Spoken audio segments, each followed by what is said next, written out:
जय श्री राम। आप सभी को सादर प्रणाम। आशा ही नहीं, पूर्ण विश्वास है आप सभी अच्छे होंगे। श्री रघुनंदन प्रभु श्री राम की कृपा से आप सभी स्वस्थ होंगे। मैं हूं मनीष। आज हम बात करेंगे, हम कभी कभी सोचते हैं कि क्या भगवान का सिर्फ चिंतन करने से या उनका नाम लेने से, राम राम कहने से, शिव शिव कहने से क्या भगवान मिल जाएंगे? क्या हमारा कल्याण हो जाएगा? ऐसा मन में बार बार प्रश्न उठता है।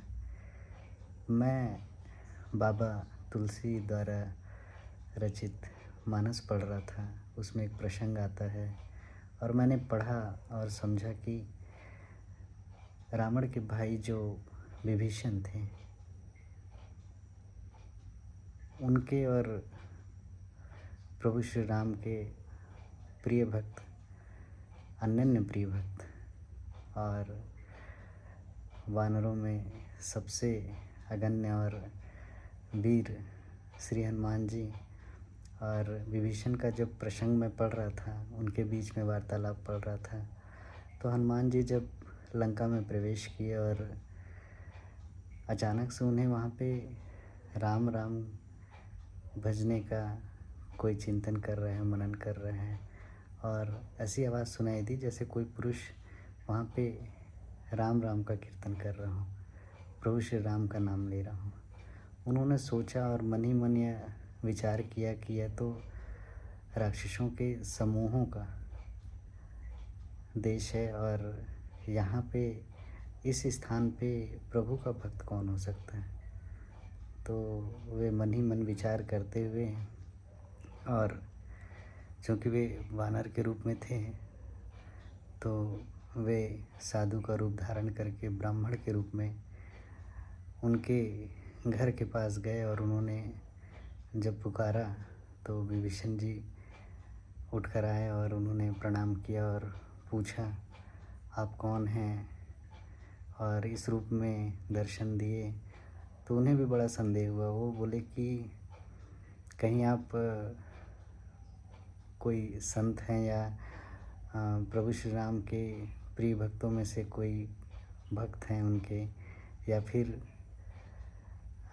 सब पर कृपा करने वाले भगवान श्री राम ही, कहीं आप ही तो नहीं हैं जो इस रूप को धारण करके मुझे दर्शन दे रहे हैं। तो उन्होंने कहा, ब्राह्मण देवता ने जो हनुमान जी थे, उन्होंने सारी कथा बताई और कहा कि नहीं, मैं तो उनका दास हूँ और उनके इस कार्य के लिए निकला हूँ। मैंने सुना यहाँ पे तो भगवान का कोई कीर्तन कर रहा है, तो मैं आपसे मिलने आ गया।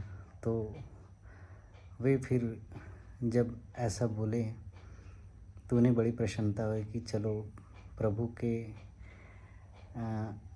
कोई दास, कोई उनके भक्त का कम से कम मैं दर्शन तो कर पाया। तब विभीषण जी ने उन्हें एक बात कही। उन्होंने कहा कि देखिए, मैं तो यहाँ सिर्फ भगवान के नाम का चिंतन करता हूँ और उनका नाम से ही उनके नाम का जप करता हूँ। इसके सिवाय मैं कुछ नहीं कर सकता, क्योंकि मैं ऐसी जगह में हूँ, ऐसे स्थान में हूँ जो राक्षसों का जहाँ पे समूह वास करता है, और यहाँ पे मैं मतलब खुल के उनका पूजन नहीं कर सकता। मेरी व्यथा और मेरी दशा ऐसी है जैसे दांतों के बीच में जीभ रहती है। और उन्होंने जब अपनी व्यथा सुनाई तो भगवान हनुमान जी ने उन्हें भरोसा दिलाया। बोले, अरे नहीं, आप बिल्कुल भी चिंतित मत होइए, प्रभु सब पर कृपा करते हैं। तो विभीषण जी ने उनसे एक बात पूछी। उन्होंने कहा कि मैं राक्षसों के समूह का हूँ और रहता हूँ यहाँ पे, तो क्या प्रभु मुझ पर कृपा करेंगे?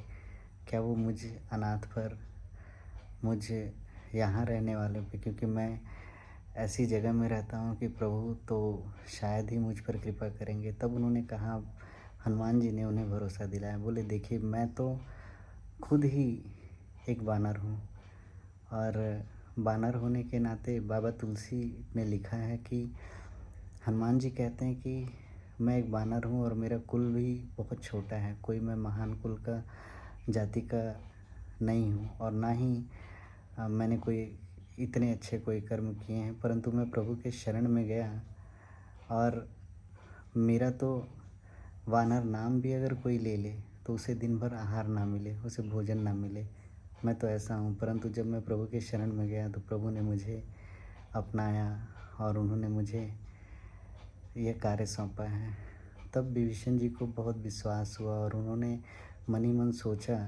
और बाबा तुलसी लिखते हैं कि बिनु हरि कृपा मिले नहीं संता। तब विभीषण जी ने कहा कि अब मुझे विश्वास हो गया कि प्रभु मुझे एक न एक दिन ज़रूर मिलेंगे, क्योंकि जब संत के रूप में आप मिले हैं इसका मतलब यही है कि भगवान ने मुझ पर कृपा कर दी है। तब उनका संदेह दूर हुआ और वे दोनों ही प्रभु के कृपा का वर्णन करके बहुत ही प्रसन्न हुए और बहुत ही दोनों आनंदित हुए। इस प्रसंग से मैंने यह सीखा है कि यदि वो विभीषण जी जो एक ऐसी जगह पे रहते थे जहाँ पे वो प्रभु का पूजन भी नहीं कर पाते, सिर्फ उनका चिंतन करते थे, सिर्फ मनन करते थे, सिर्फ उनके नाम का जप करते थे। जब उन्होंने प्रभु के शरण में जब वो गए तो प्रभु ने उन्हें अपना लिया सिर्फ उनका नाम का जप करने से।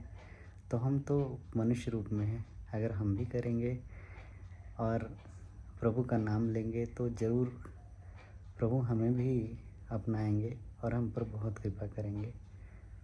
मेरा आप सभी से निवेदन है, आपको जब भी समय मिले, जैसा समय मिले, आपको जो नाम प्रिय लगे, राम का, शिव का, जो नाम आपको प्रिय लगे, कृष्ण का, आप उनका नाम जप कीजिए। निश्चित मानिए आपका कल्याण होगा। जब प्रभु सबके सुनते हैं तो आपके भी सुनेंगे। जय श्री राम। आप सभी का दिन मंगल हो। आप सभी सदा खुश रहिए।